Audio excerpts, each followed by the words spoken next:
حضرت یوسف علیہ السلام نے پھر سالوں حکومت کی مصر پر، پھر وہیں ان کی تدفین ہوئی، اور جب تدفین ہوئی تو اختلاف ہو گیا، ہر قبیلہ کہتا تھا ہم نے اپنی طرف یوسف کو دفن کرنا ہے، اس لیے کہ جس طرف ان کو دفن کریں گے خوشحالیاں ہوں گی۔ پھر فیصلہ ہوا کہ سنگ مرمر کے تابوت میں رکھ کے حضرت یوسف کو دفن کیا جائے، اور دفن کرنے کے بعد ایسی جگہ پہ دفن کیا جائے جہاں سے پانی چھو کے گزرتا ہے۔ تو ان کو وہاں دفن کیا گیا، پانی چھو کے گزرتا تھا، لوگ کھیتیوں کو لگاتے تھے اور مصر سرسبز و شاداب رہتا تھا۔ اور پھر حدیث پاک میں موجود ہے، مولا علی شیر خدا رضی اللہ تعالی عنہ فرماتے ہیں کہ نبی کریم علیہ الصلوۃ والسلام کی بارگاہ میں ایک اعرابی آیا، حضور نے فرمایا کچھ مانگ لو۔ اس دیہاتی سے حضور نے فرمایا ہے آج وہ مائل باتا، اور بھی کچھ مانگ لے۔ تو کہنے لگا حضور آپ مجھے سواری کے لیے اونٹ دے دے۔ حضرت علی کہتے ہیں میں نے کہا ہے افسوس، مانگا بھی تو کیا مانگا۔ حضور نے فرمایا چل کچھ اور مانگ لے۔ کہنے لگا چلے آنے جانے کے لیے کرایہ بھی دے دے، زادرہ بھی دے دے، کھانے۔ کیا مانگا؟ تو حضور علیہ السلام نے اسے دے دیا۔ تو محبوب فرمانے لگے تجھ سے تو موسیٰ علیہ السلام کے دور کی وہ بوڑھی اچھی تھی۔ کہا وہ بوڑھی کون سی بوڑھی؟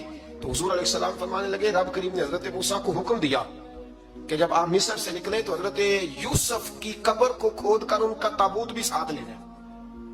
حضرت سیدنا موسیٰ علیہ السلام نے عرض کی مالک وہ کیسے پتہ چلے گا؟ فرمایا وہ تو آپ نے خود ہی پتہ کرنا ہے کہ وہ تابوت کہاں ہے۔ وہ دریا کے اندر تھا، کیسے پتہ کرتے کرتے پتہ چلا کہ ایک بوڑھی اماں ہے، اسے پتہ ہے تابوت کہاں ہے۔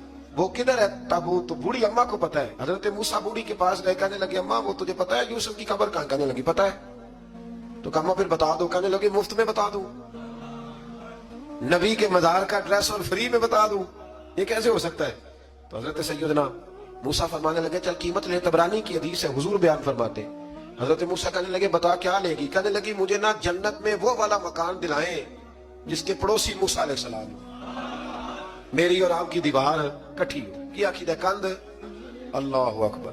تو حضرت موسیٰ کہنے لگے چل اماں مہربانی کر جنت مانگ لے، اب تو پڑوسی مانگنے لگ گئی ہے، تو نبیوں کا درجہ تو بڑا ہوگا، تو دینے والا اللہ ہے، میں دعا کرتا ہوں۔ تو کہنے لگی جی ٹھیک ہے، اگر آپ نہیں دیتے تو میں ایڈریس نہیں بتاتی۔ تو حضور فرمانے لگے اس سے تو وہ اچھی تھی۔ حضرت موسیٰ نے عرض کی کہ یا اللہ یہ نہیں بتا رہی تو کیا کروں؟ فرمایا موسیٰ وعدہ تو کر لے مکان میں دے دوں، وعدہ کر لے۔